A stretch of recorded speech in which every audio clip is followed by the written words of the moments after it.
Hello, everyone, and welcome to the Shittiga Way Read Aloud container.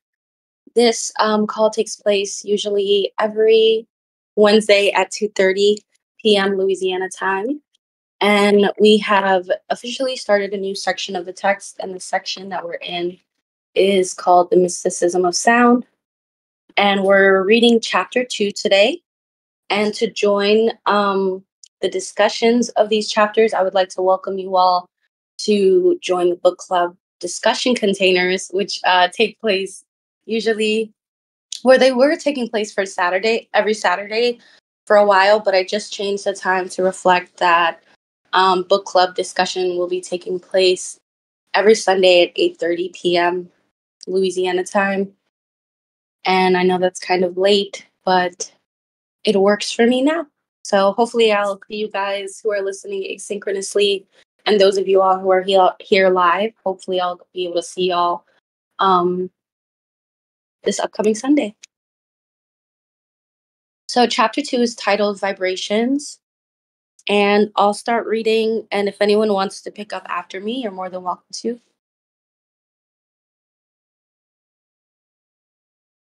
Vibrations. The silent life experiences on the surface by reason of activity. The silent life appears as death in comparison with the life activity on the surface. Only to the wise, the life eternal seems preferable on account of the ever changing and momentary nature of mortal life. The life on the surface seems to be the real life because it is in this life that all joy is experienced.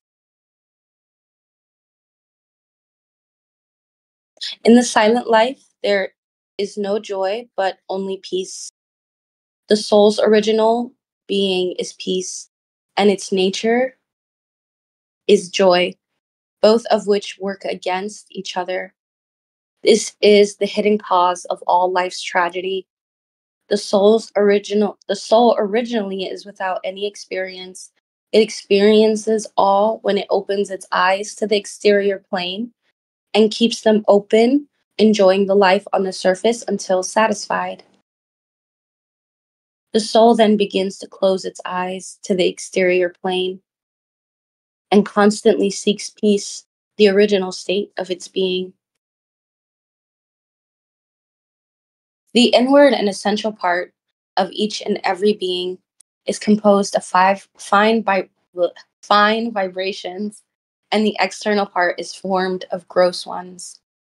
The finer part we name spirit, and the grosser part matter, the former being less subject to change and the destruction, and the latter more so.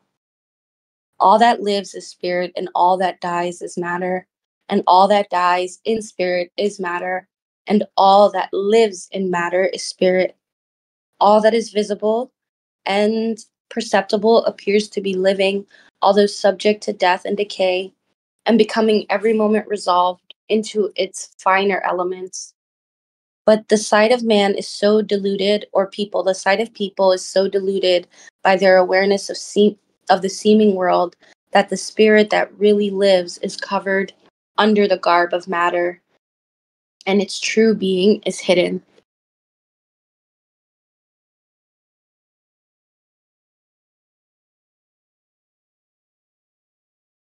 It is the gradual increasing activity which causes vibrations to materialize, and it is the gradual decrease of the same which transmutes them again into spirit. As has been said, vibrations pass through 5 distinct phases while changing from the fine to the gross, and the elements of ether, air, fire, water, and earth. Each has a savor, color, and form peculiar to itself. Thus the elements form a wheel which brings them all in time to the surface. At each step in their activity they vary and become distinct from each other, and it is the grouping of these vibrations which causes variety in the objective world. The law which causes them to disperse, humans call destruction. Vibrations turn to atoms, and atoms generate what we call life. Thus it happens that their grouping, by the power of nature's affinity, forms a living entity. And as the breath manifests through the form, so the body becomes conscious. In one individual, there are many fine and small beings hidden in his blood, in their brain cells, in her skin, and in all planes of their existence. As in the physical being of an individual, many small germs are born and nourished, which are living beings. So in their mental plane also there are many beings, termed muwakkals,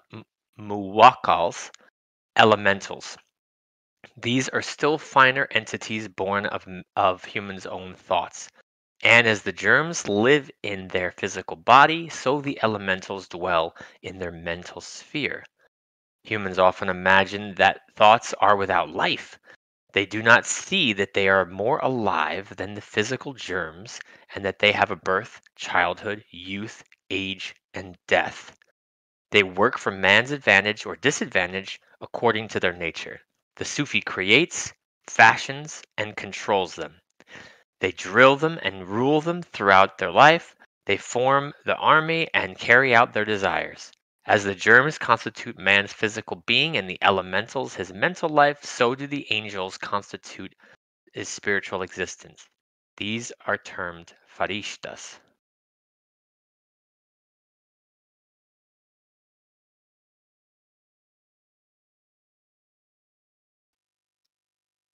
Vibrations, as a rule, have length as well as breadth, and they may last the least fraction of a moment or the greater part of the age of the universe. They make different forms, figures, and colors as they shoot forth, one vibration creating another, thus myriad arise out of one. In this way, there are circles under circles and circles over circles, all of which form the universe. Every vibration, after its manifestation, becomes merged again in its original source. The reach of vibrations is according to the fineness of the plane of their starting point. To speak more plainly, the word uttered by the lips can only reach the ears of the hearer, but the thought proceeded from the mind reaches far, shooting from mind to mind. The vibrations of mind are much stronger than those of words. The earnest feelings of one heart can pierce the heart of another. They speak in the silence, spreading out into the sphere, so that the very atmosphere of a person's presence proclaims his thoughts and emotions. The vibrations of the soul are the most powerful and far-reaching. They run like an electric current from soul to soul.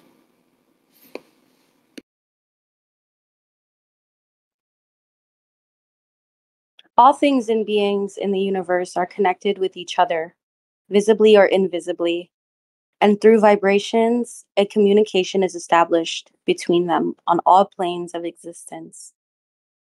As an ordinary instance, if one person coughs in an assembly, many others begin to do the same, and the same is the case with yawning. This also applies to laughter, excitement, and depression. This shows that the vibrations convey the condition of one being to another. The seer therefore knows of the past, present, and future, and perceives conditions on all planes of existence. Vibrations work through the cord of sympathy existing between man, people, and their surroundings, and reveal past, present, and future conditions. This explains why the howling of dogs foretells death, and the neighing of horses, the approach of danger. Not only animals show this, but even the plants in times of sorrow begin to die and the flowers to fade, while during times of happiness they grow and flourish. The reason why plants and animals can perceive the vibrations and know of coming events while people remain ignorant of them is because we have blinded ourselves with egotism. The influence of vibrations is left on the chair on which one sits, in the bed where one has slept, in the house where one lives, and in the clothes one wears, and in the food one eats, and even in the street where one walks. every emotion arises from the intensity of the vibrations that, when active in different directions, produce different emotions, the main cause of every emotion being activity alone. Every vibration, while active, raises the consciousness to the outermost surface, and the mist caused by this activity collects clouds that we call emotions.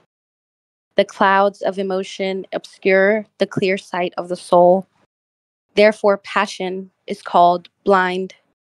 The excess of activity of vibrations not only blinds, but weakens the will, and a weak will enfeebles the mind and body. It is the state of vibration to which people are tuned that accounts for their soul's notes. The different degrees of those notes form a variety of pitches divided by the mystics into three distinct grades. First, the grade that produces power and intelligence and may be pictured as a calm sea. Second, the grade of moderate activity that keeps all things in motion and as is a balance between power and weakness, which may be pictured as the sea in motion. Third, the grade of intense activity that destroys everything and causes weakness and blindness. It may be pictured as a stormy sea.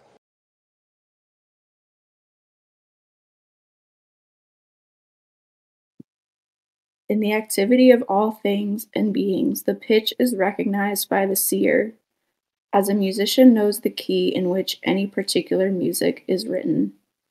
Man's atmosphere tells of the grade of activity of his vibrations.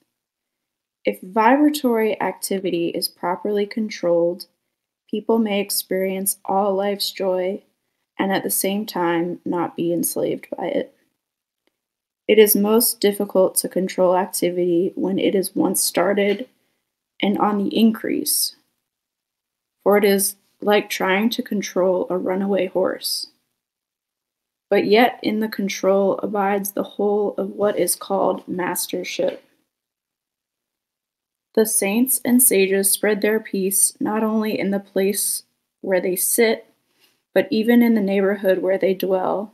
The town or the country where they live is at peace, in accordance with the power of the vibrations they send out from their soul. This is the reason why association with good or bad, and with those of the upper or lower classes, has a great influence upon the life and character of people.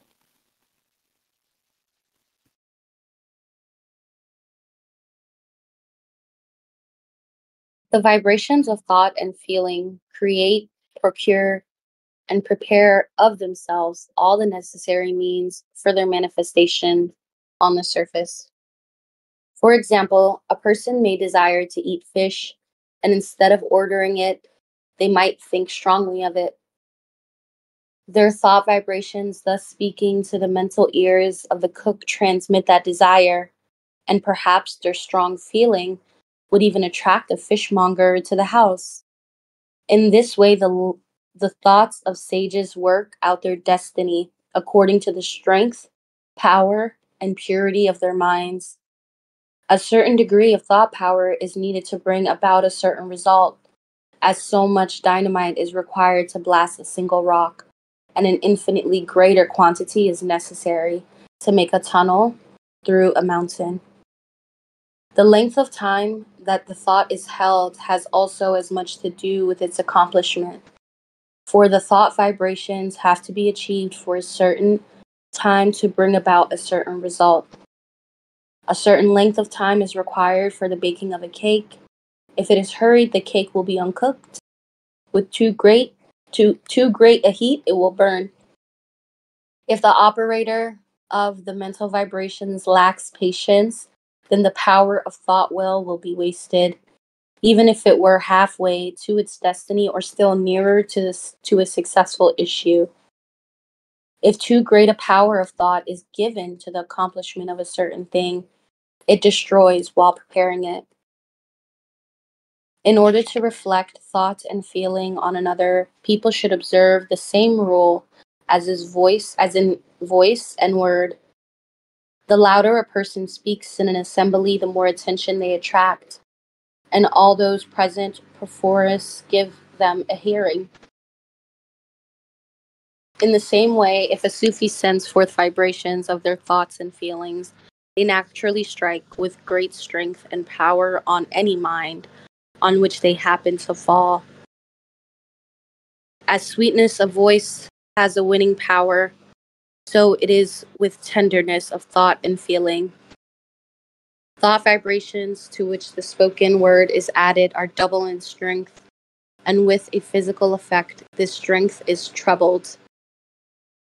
Reason is like fire. It gives light to the thought.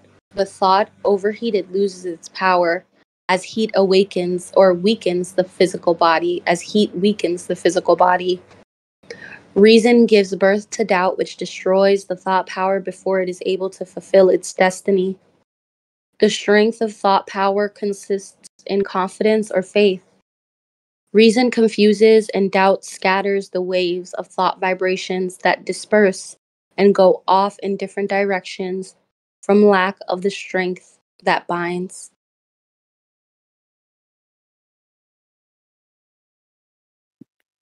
One should never think or speak against one's desire, for it weakens the thought vibrations and often brings about contrary results.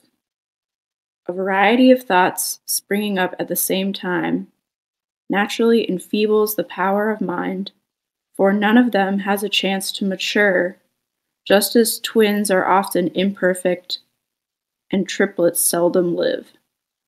The disharmony between one's desire and one's ideal always causes a great confusion in life, for they constantly work against each other. When a person speaks, thinks, or feels either harshly or kindly of another, it reaches the spirit of that one either consciously or unconsciously by the power of vibration. If we happen to be offended with someone and do not show it in speech or action, yet it still cannot be hidden, for the vibrations of our feeling will reach directly to the person in question, and they will begin to feel our displeasure, however far away they may be. The same is the case with our love and pleasure. However we may try to conceal it in speech or action, it cannot be hidden. This explains the old adage that even walls have ears, which really means that even the wall is not impervious to vibrations of thought.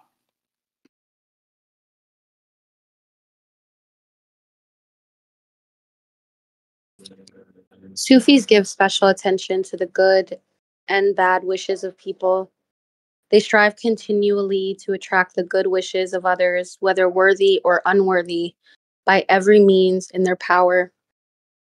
Intensity of activity produces strong vibrations named in Sufi terms jalal. Gentleness of activity causes mild vibrations called jamal. The former activity works as strength and power, the latter as beauty and grace. The conflict of both of these forces is termed kamal and causes nothing but destruction.